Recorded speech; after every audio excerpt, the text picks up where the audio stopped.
Chapter 34. Light as a feather. As I write this, September is here and there's not enough pumpkin spice to soothe some of the angst that fall can bring. Fall has such a different pace than summer. I hear people talking about it. Kids start back at school and activities, work picks up, vacation is mere pics posted on Facebook and a distant memory.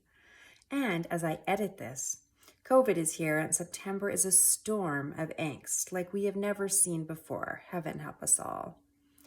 I was journaling about what I was worried about regarding the fall, and I wrote down that I was feeling concerned about the fullness of it all.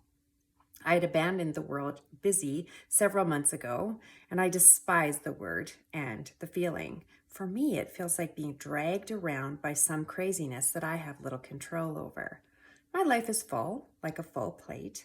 I put on it what I want. I do not consume or take part in what I don't want. As September approaches, I am fully aware of the increase in the bookings in my calendar. I began to feel the old feeling of me revving up to run a pace for the marathon that was ahead of me.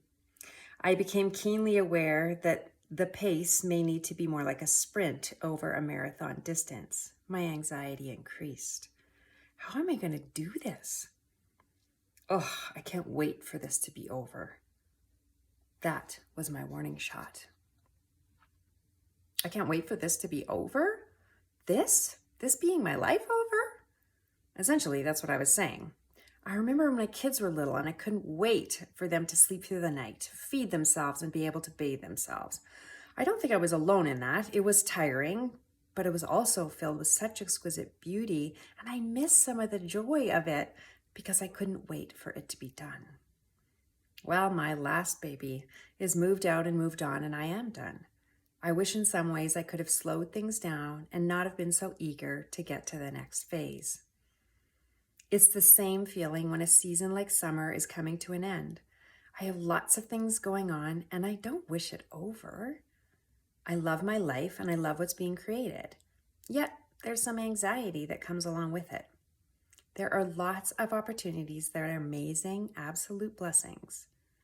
Now that I'm not a young, tired mama, I do not want to feel like I'm sprinting from one opportunity to the next.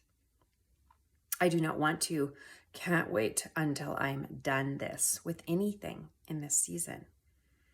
In my journal, writing is therapy for me, I ask myself what I want the fall to feel like. I got the phrase light as a feather in return. I saw a feather gently moving with the flow of the air that carried it from place to place.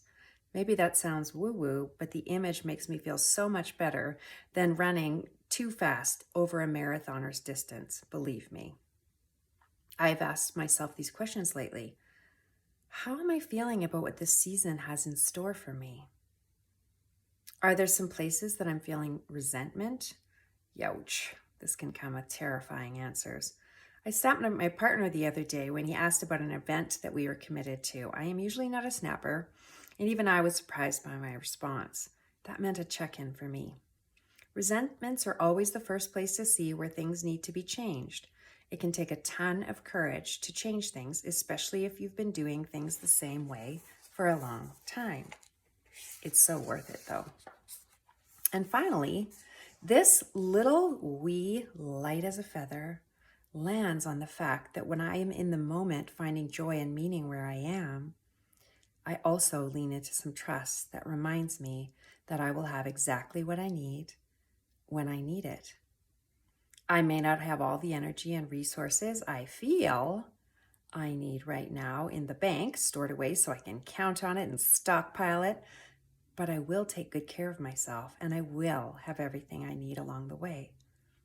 And so will you. Look at your always list. Working, making all the meals, cleaning the house, getting the groceries, planning all the things, planning date nights, paying the bills, working in a role that perhaps you don't love. Change things up and you will create some more space for juicy joy.